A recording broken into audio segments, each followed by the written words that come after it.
সরকারি নির্দেশনা মোতাবেক রায়পুরা আর.কে.আর.এম উচ্চ বিদ্যালয়ের পক্ষ হতে রায়পুরা আর.কে.আর.এম উচ্চ বিদ্যালয়ের নবম দশম শ্রেণীর শিক্ষার্থীদেরকে অনলাইন ক্লাসে স্বাগত জানাচ্ছি। আমি মোহাম্মদ নুরুল আলম, সহকারী প্রধান শিক্ষক, রায়পুরা আর.কে.আর.এম উচ্চ বিদ্যালয়, রায়পুরা নরসিংদী। আজকে আমি তোমাদের সাথে নবম দশম শ্রেণীর জীববিজ্ঞান বিষয় নিয়ে উপস্থিত হয়েছি। শিক্ষার্থীবৃন্দ, তোমরা আশা করি ঘরে আছো এবং টেবিলে অবস্থান করো এবং ক্লাসটি মনোযোগ সহকারে শোনো। অন্যথায় তোমরা আমাদের রায়পুরা আর.কে.আর.এম উচ্চ বিদ্যালয়ের অনলাইন ক্লাস ইউটিউবে ঢুকে এই ক্লাসটি দেখতে পারবে। শিক্ষার্থীবৃন্দ, আমরা এই ক্লাসটি শুরু করার পূর্বে কিছু ছবি লক্ষ্য করি। ছবিগুলোতে আমরা দেখতে পাচ্ছি যে নতুন চারা গাছ জন্মানোর একটি পদ্ধতি এখানে দেখা যাচ্ছে। তাহলে যদি কোনো পদ্ধতি থাকে তাহলে এই পদ্ধতিটাকে আমরা কি বলি?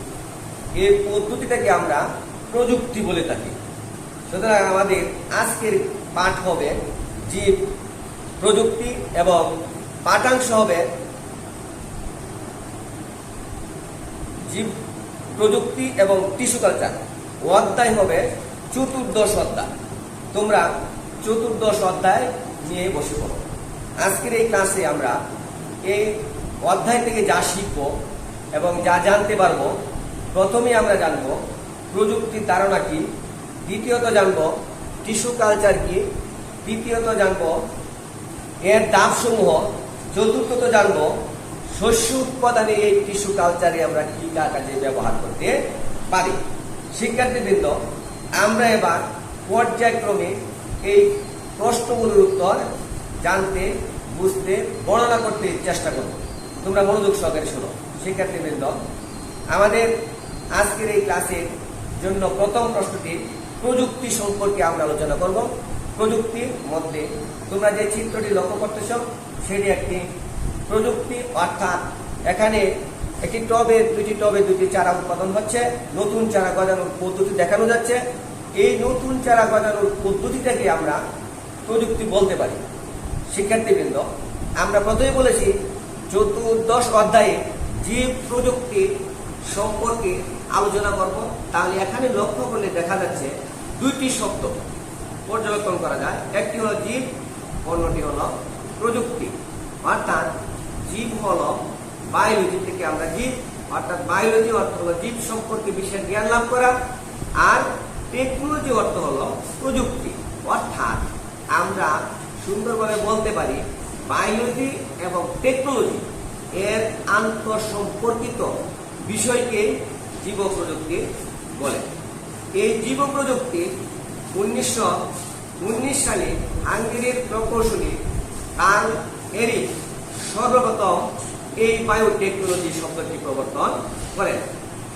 এই প্রযুক্তি প্রয়োগ করে কোনো জীবকোষ, কোনো জীব ও তার অংশ বিশেষ ব্যবহার করে নতুন কোনো বৈশিষ্ট্য সম্পন্ন জীবের উদ্ভাবন বা সেই জীব থেকে প্রক্রিয়াজাত বা উপজাত দ্রব্য প্রস্তুত করা যায়।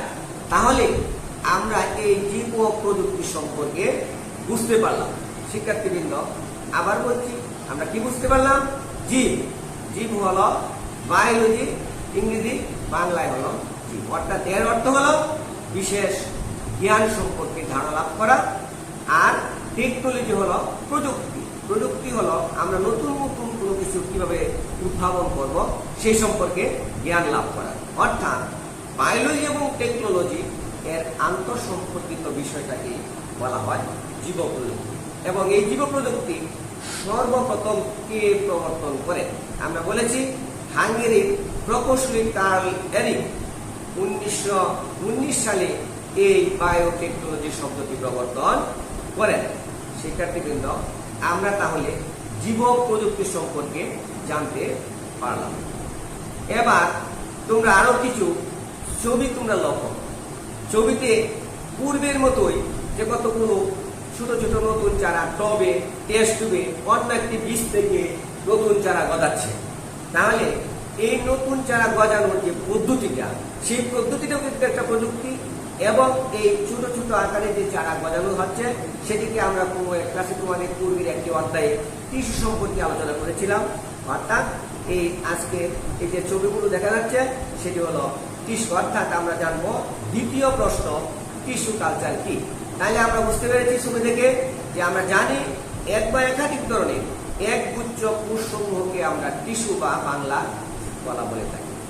অর্থাৎ এই টিস্যুকে জীবাণুমুক্ত পুষ্টিবর্ধক কোন মিডিয়ামে বর্ধিতকরণ প্রক্রিয়াকে টিস্যু কালচার বলে। শিক্ষার্থীবৃন্দ, তাহলে বুঝতে পেরেছ টিস্যু কালচার কি।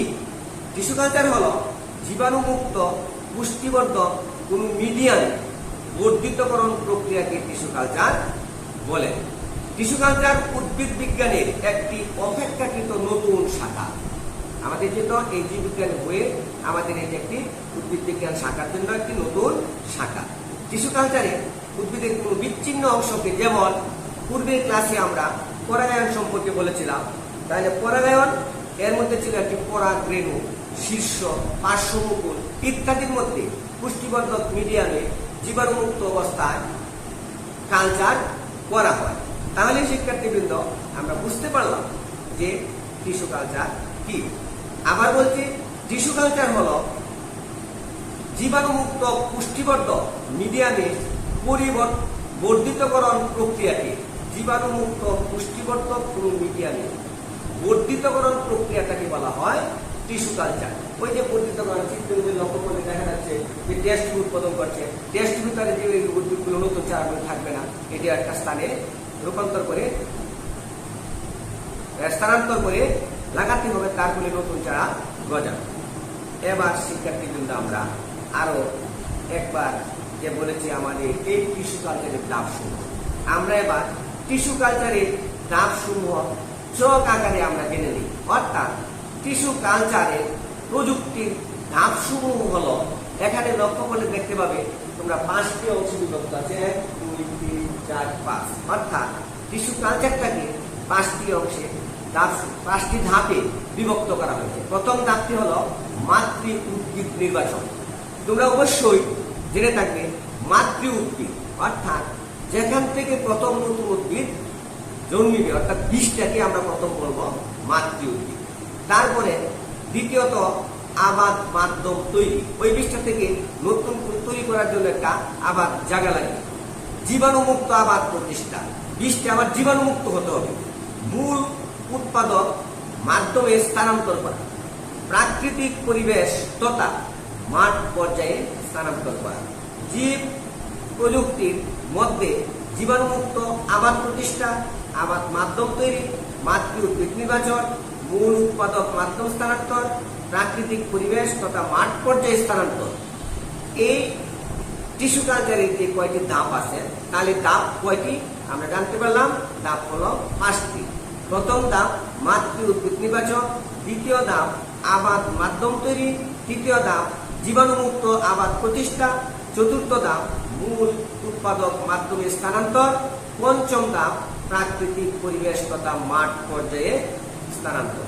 শিক্ষার্থীবৃন্দ, এ পর্যন্ত আমরা যে আলোচনাগুলো করেছি সেগুলোর মধ্যে হইতে তোমরা একটু একা একা বসে কাজ করবে। কি কাজ করবে? আমরা যে বলেছি যে টিস্যু কালচারের ধাপসমূহ, প্রযুক্তির ধাপসমূহ, এটা চক আকারে তোমরা তৈরি করবে। এবার আমরা এই ধাপগুলো, যে 5টি ধাপ আছে, এই 5টি ধাপ সম্পর্কে আমরা পর্যায়ক্রমে আলোচনা করব। প্রথম, আবার দেখো কিছু ছবি, পূর্বের ছবিটি এটি লক্ষ্য করলে দেখতে পাচ্ছ যে এই ছবিগুলো কি। অর্থাৎ এখানেও নতুন চারা এবং একটি টিউবে কিছু কৌটা, অর্থাৎ এগুলিতে নতুন চারা গজানোর জন্য কিছু উৎপাদন করার জন্য রাখা হয়েছে। তাহলে এই ধাপসমূহের মধ্যে আমরা প্রথমেই বলেছিলাম মাতৃ উদ্ভিদ নির্বাচন। মাতৃ উদ্ভিদ নির্বাচন কিভাবে করবে? তাহলে এটা করতে হবে উন্নত গুণ সম্পন্ন, স্বাস্থ্যবান এবং রোগমুক্ত উদ্ভিদকে এক্সপ্লান্টের জন্য নির্বাচন করা। এটা হলো যে আমরা প্রথমে যে বীজটা নিব, বীজটা রোগমুক্ত হইতে হবে, স্বাস্থ্যবান হইতে হবে এবং উন্নত গুণ সম্পন্ন হতে হবে। এমন বীজটাকে আমরা প্রথম নির্বাচন করব। সেই জন্য যে প্রথম যে বীজটা নির্বাচন করব, সেই প্রথম বীজটাকে আমরা মাতৃ বীজ বা মাতৃ উদ্ভিদ নির্বাচন বলবো বা বলে থাকি। দ্বিতীয়টা ছিল আমাদের আবাদ মাধ্যম তৈরি। আবাদ মাধ্যমটা কি? এই যে বীজটা নির্বাচন করা হলো, এই নির্বাচনটা করার পরে যে ধাপটি সেটি হলো আবাদ মাধ্যম তৈরি। এটি উদ্ভিদের বৃদ্ধির জন্য অত্যাবশ্যকীয় একটি উপাদান, যথা তোমাদের আছে খনিজ, পুষ্টি উপাদান। এটি একটি কঠিন মাধ্যম তৈরি করে যা জমাট বাঁধতে সাহায্য করে। জমাট বাঁধা, উৎপাদন করা, এরকম প্রক্রিয়া এই আবাদ তৈরিটা করা হয়ে থাকে। তাহলে আমরা এই পর্যন্ত জানলাম প্রযুক্তির ধাপসমূহের মধ্যে দুইটি ধাপ সম্পর্কে আমরা জানতে পারলাম। প্রথম ধাপটি হলো মাতৃ উদ্ভিদ নির্বাচন। শিক্ষার্থীবৃন্দ অবশ্যই বুঝতে পেরেছ মাতৃ উদ্ভিদকে কিভাবে নির্বাচন করতে হবে। আবাদ মাধ্যম তৈরি, এটা একটি কঠিন মাধ্যম থাকে। অত্যাবশ্যকীয় উদ্ভিদের এই নির্বাচন করার জন্য, প্রযুক্তিটাকে উদ্ভাবন করার জন্য একটি উপাদান আবাদ মাধ্যম তৈরি। তোমরা এবার আরেকটি ছবি দেখো, ছবিগুলি লক্ষ্য করলে দেখতে পাবে এটা আমাদের ল্যাবরেটরিতে বুলবুলি ফ্লাক্সের মতো দেখা যাচ্ছে, এবং এই ফ্লাক্সের মুখ একটি কর্ক, বিজ্ঞানী ভাষায় যে একটা লাচ্ছাটা হয় সেটাকে বলা হয় কর্ক, তারা ঢাকা আছে। সেটাকে জীবাণুমুক্ত আবাদ প্রতিষ্ঠা করার ক্ষেত্রে এই কর্কটা এবং এই বুলবুলি ফ্লাক্সটা ব্যবহার করা হয়ে থাকে। এটা একটি পাত্র হিসেবে আমরা ধরে নিয়েছি। অর্থাৎ এই পাত্রের মধ্যে আমরা কি করব, যে কাচের পাত্র নিয়ে তুলা বা প্লাস্টিকের ঢাকনা দিয়ে মুখ বন্ধ করে রাখতে হবে 100 ডিগ্রি সেন্টিগ্রেড তাপমাত্রায়। ওই যে মুখ বন্ধ করে রাখা হয়েছে এই পাত্রটি থেকে জীবাণুমুক্ত করা হয়। তারপর নির্দিষ্ট তাপমাত্রা সম্পন্ন নিয়ন্ত্রিত কক্ষে বর্ধনের জন্য রাখা হয়। আমরা এটার মধ্যে যে বীজটা দিব, এই বীজ এমন ভাবে রাখতে হবে যাতে এই পাত্রের মুখটা বন্ধ থাকে, এবং এটার মধ্যে 121 ডিগ্রি সেন্টিগ্রেড তাপমাত্রায় রাখতে হবে। রাখার পরে এটাকে কি করতে হবে, এমন তাপমাত্রা রাখতে হবে এবং এমন ভাবে রাখতে হবে যাতে জীবাণুমুক্ত অবস্থায় থাকে। নির্দিষ্ট তাপমাত্রা সম্পন্ন একটা নিয়ন্ত্রণ কক্ষে রেখে দিতে হবে। তাহলে জীবাণুমুক্ত এই আবাদ প্রতিষ্ঠাটা হয়ে যাবে। এবার আমরা আবার কিছু ছবি দেখছি। ছবিটি লক্ষ্য করলে দেখতে পাচ্ছি একটি মূলযুক্ত মাটি সহ একটি উদ্ভিদ দেখা যাচ্ছে, এবং এটা মাধ্যমে কি করা যায়, কি হবে। এখানে আমরা এই যে মূল উৎপাদন কিভাবে হয়, এটার মাধ্যমটা কিভাবে আমরা স্থানান্তর করবো। যেমন নতুন চারা গাছ কোথাও লাগিয়ে রাখতে হলো, এখান থেকে উঠিয়ে যে অন্য জায়গায় রোপণ করা হয়, তখন এই অন্য জায়গায় রূপান্তর করার পূর্বে যেটা হয় সেটাকে মূল উৎপাদনের মাধ্যম স্থানান্তর। সেখানে যদি মূল উৎপাদন প্রথম অবস্থায় না থাকে, তাহলে অন্য জায়গায় স্থানান্তর করে রোপণ করলে সেই নতুন চারা গাছ উৎপাদন হবে না।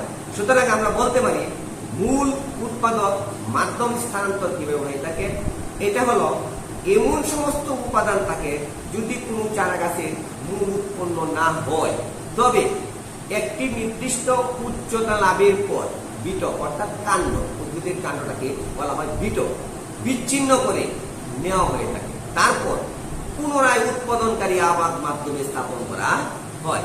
এখন এখানে দেখা যাচ্ছে যে এই যে মূলটা আছে, এখান থেকে যদি আমরা এটা না করতে পারি, যে মূলটি সরিয়ে এখান থেকে উপরের একটি অংশ কাণ্ড নিয়ে অন্য জায়গায় বিচ্ছিন্ন করে নেওয়ার পর পুনরায় উৎপাদন করার জন্য আমরা এটাকে স্থাপন করবো। সেটাকে বলা হয়েছে মূল উৎপাদক মাধ্যম স্থানান্তর।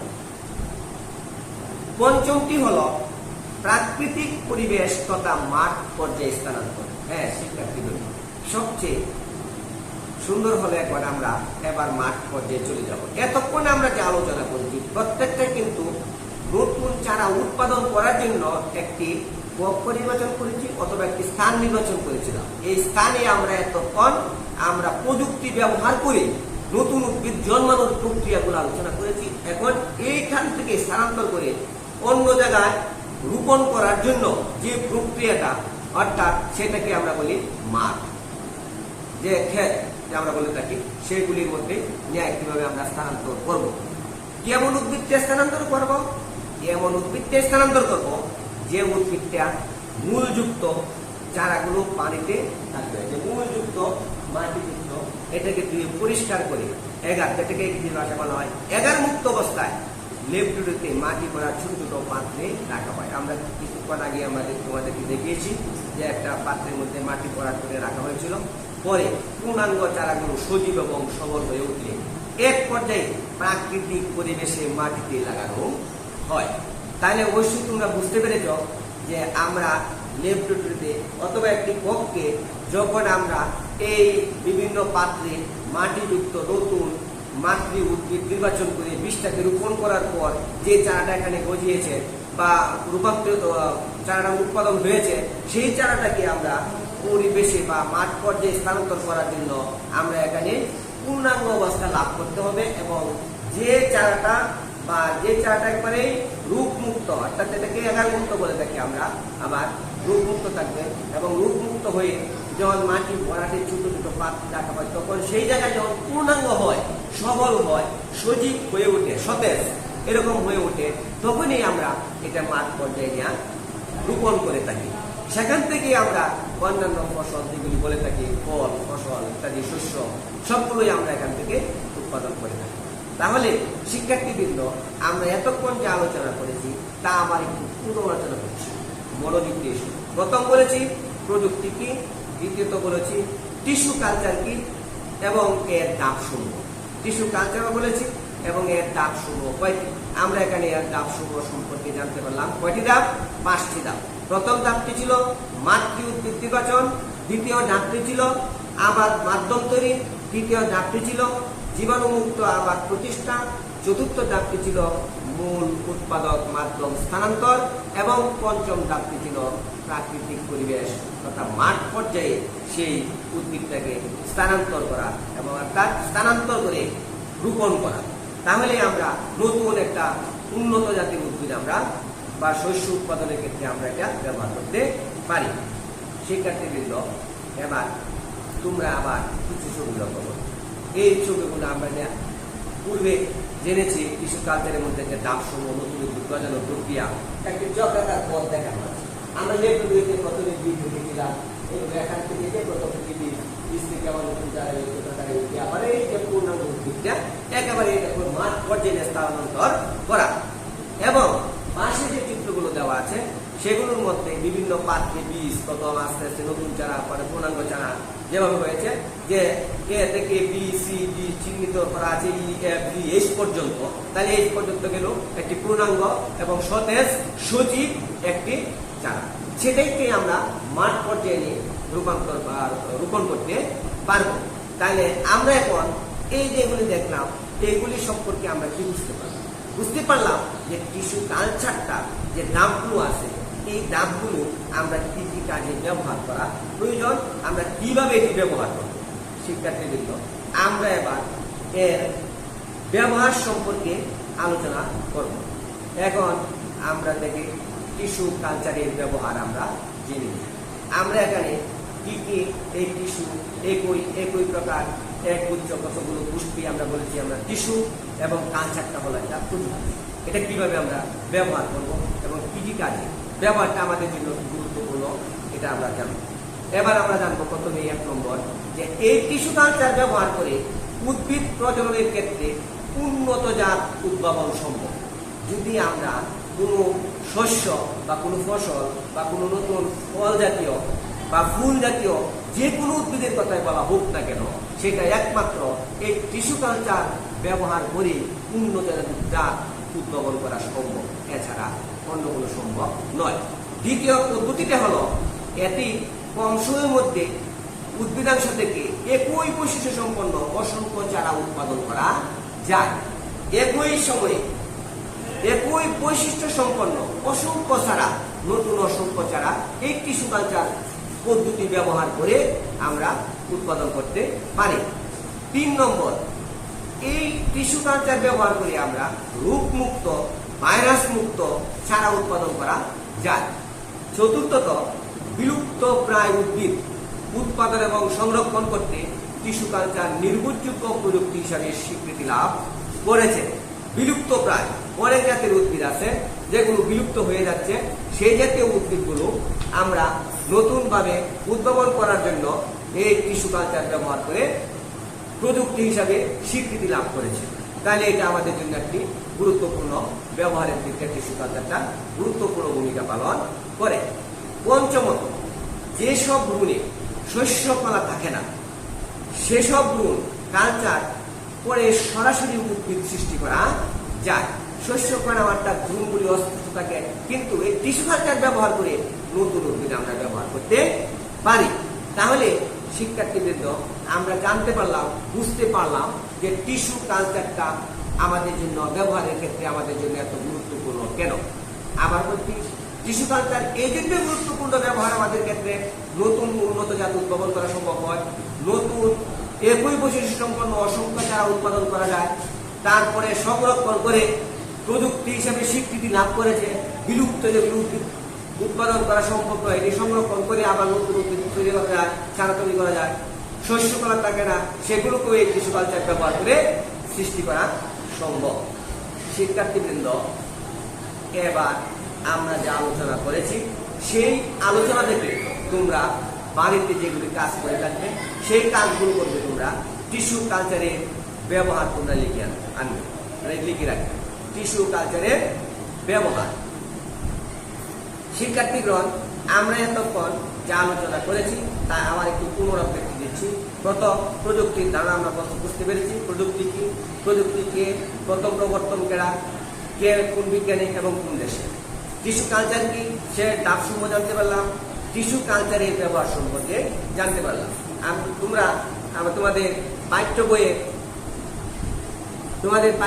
304 পৃষ্ঠা থেকে শুরু করবে এবং 304 নয় 303 2 থেকে শুরু করে তোমাদের আজকের আলোচ্য বিষয় ছিল 307 পৃষ্ঠা পর্যন্ত।